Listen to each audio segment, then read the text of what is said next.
Hello, Bronco families. Welcome to Roland's Corner. I have some key updates for you guys, and we're really excited about a lot of events we have coming up. October is a big month for us, so please, please, please bring your kiddos to school. We need them here, unless they're sick. Keep them at the house. So it's very important for us. I got a couple of things for you, just so hang out, and then I have an important message about communications and things towards the end. So we have Bronco Roundup tomorrow. Bronco Roundup is kind of like a carnival-style opportunity for kids that have no referrals and also have not been to lunch detention. So we included lunch detentions as well in our counts for students. And they have face painting, snacks that they can buy, volleyball, basketball, soccer, what's that? You throw cornhole. They have cornhole, and we'll have music, basketball. Shoots. We'll pull some stuff out of the game room, and it's just an overall good time. It's from 2:30 to 4. We used to do it from 4:30 to 6, but what we noticed was we got about 40 buses for our school, and so there's some kids whose parents can't pick them up or drop them off, and they would miss it. So since we started moving it to during the day from 2:30 to 4, we've had on average about 200 to 210 more kids than each time of the 4 times that we do it. So that was our goal, was to create opportunities for more kids to be able to have the fun that deserved, to have the fun that earned the right, earned it with their good behavior. We have two things starting on October 14th. On the second 9 weeks, we have after-school tutorials starting for math, reading, and science. And we'll be sending home those letters after probably starting tomorrow or sometime within the next week or so. We're going to have those letters go home. And if you don't receive the letter and you really want your kids in tutoring, please reach out to the teacher. We'll love to have as many Broncos as we can stay. And then we're also starting our enrichment time during PE Fine Arts. So what we decided to do was, instead of having, because we got an extra PE teacher, we got to have additional support in PE, and then that opened up the space where we used to have a technology rotation.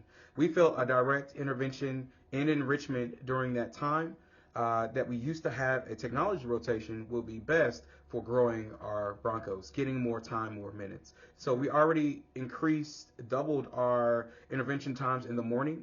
It used to be 9:05 to 9:25. We now go from 8:20 to 9:20.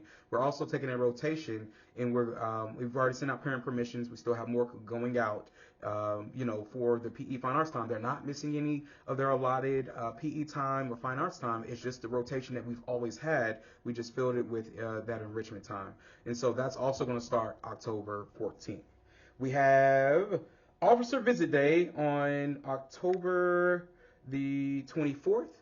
And so they're going to go over during the PE Fine Arts time bullying prevention, stranger danger, and like different things when involved to staying safe. And so our job also, as we are a beacon for the community, is to continue to help partner with people that are also in the community, like a Conroe ISD police and Conroe police as well. So we do have officers, on site in the building that also, some of them, have dogs and things that they bring in. But our goal is to continue that partnership to bridge the gap for people that serve and protect our communities. For there, of course, next week is a student. Look at my calendar. October 10th is a student holiday. For that student holiday, they will not have any school on that Friday or on, let me see here, don't remember my dates. October 13th, we're all off. So, and take that time, enjoy, have your kids do something fun. I want them to read personally, but I'm sure, we probably gonna be, Fortniting it up or whatever the cool game is at this point. I don't know if Fortnite is still what the kids play, So that's my thing with that. So that they have that holiday. We have Red Ribbon Week, October 27th through October 31st. And we'll send that flyer out soon. We're also going to send out the newsletter either Friday or Monday for the month of October.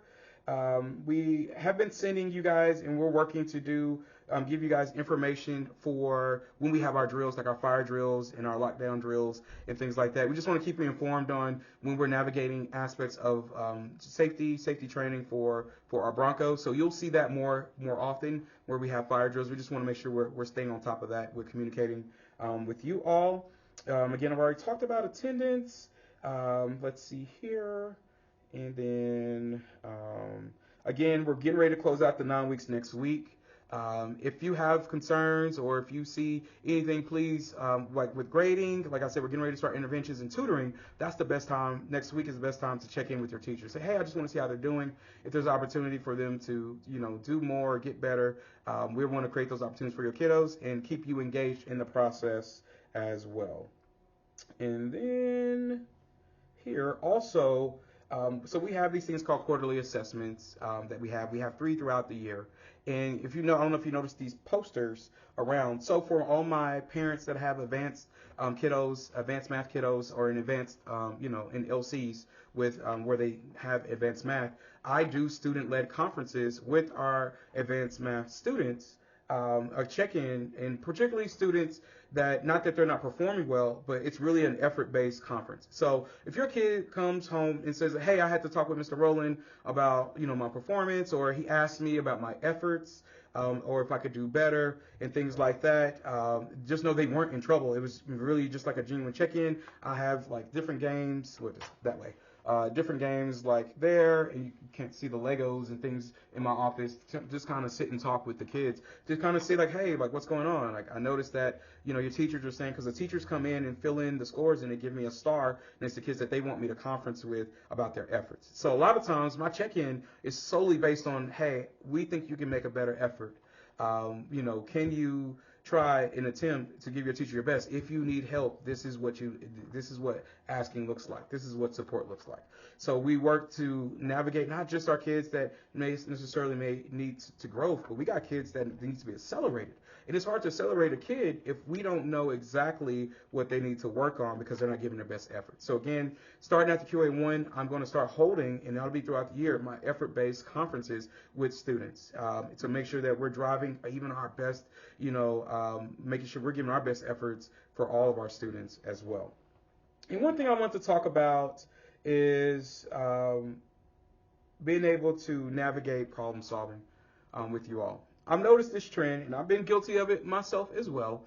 I had a Jimmy John's sandwich one time, and I found a hair on it, and I went to Twitter, and I was, man, this is ridiculous. This is crazy, and I ended up getting a free sandwich out of it, or a new one, or whatever like that. That's not quite how it works for us here, and really in the field of education. The best approach is the direct approach with us, and so I just ask this: if you find that you have a disagreement, or there's a conflict, or there's something you want to dig deeper on, contacting us, whether it be me, the APs, or directly a teacher, which is who we're going to ask, have you had that conversation with, is going to be the best for driving solutions. And that's important because we want you to feel good about your kids being here. We want your kids to feel good about being here.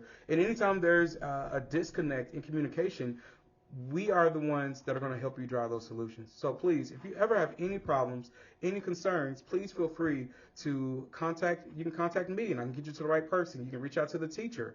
And so just so you know, our teachers have 24 hours to respond, and to navigate anything that they have. Now, again, we're not perfect, but if you find that, hey, Mr. Roland, I asked this teacher that like a week ago or days ago, and I'm not getting a response, please feel free to follow up with me. I don't mind that. Like, I don't mind getting to the way. We all get busy. We all miss emails sometimes, but we want to make sure that you feel taken care of. So I'll take ownership of that too. If that's what we need, continue to make sure that how we resolve conflict or problems or miscommunications, that we take care of it directly. All right, so we have to have the direct approach when it comes to navigating our problems and going back to the source, And I truly believe that there's nothing we can't solve sitting at this table, as long as we come amicably to resolve issues. So that's it for me for today. We're excited to close out the 9 weeks. I can't believe it's already October. It's been 9 weeks. We've had so much fun hanging out with your amazing, amazing kids. Man, we got some great kids here. And we got some kids that love to learn and want to do well. And so I love seeing you guys in the car ride online. Thank you for not hitting me while I'm making my spin moves and dancing and all those things. And also seeing you when you come for the lunches. I love seeing parents come to lunch. So if you hadn't had a chance to come eat lunch with your kid, please come hang out. More than likely you'll probably see me either dancing, playing music, or trying to multitask with getting some work done while hanging out with kids, because that's where I get my joy. So thank you guys so much. We appreciate you and all that you do. Go Broncos. We see you guys tomorrow for Bronco Roundup.